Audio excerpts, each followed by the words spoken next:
नमस्कार दोस्तों आज के इस वीडियो में हम शिक्षण के विभिन्न स्तरों के बारे में पढ़ेंगे।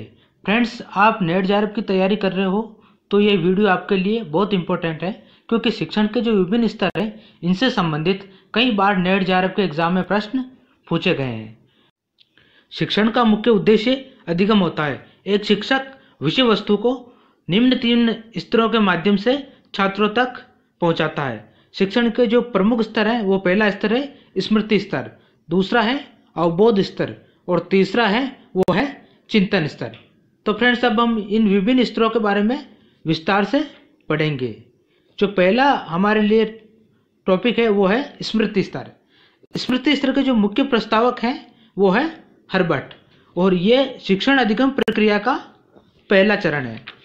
ये तथ्यों को रटने और अभ्यास करने के लिए प्रेरित करता है।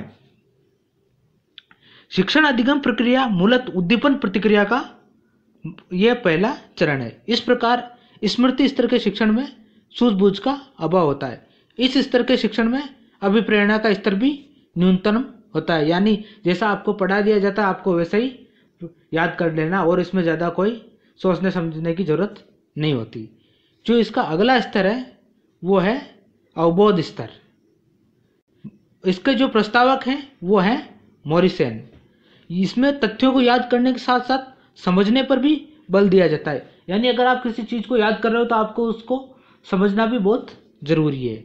इस स्तर का उद्देश्य विषयों में दक्षता प्राप्त करने के साथ साथ सामान्यकरण की क्षमता भी विकसित करना है। ये शिक्षक और विद्यार्थी दोनों के लिए तथ्यों को आत्मसात करने हेतु सक्रिय भूमिका निभाता है।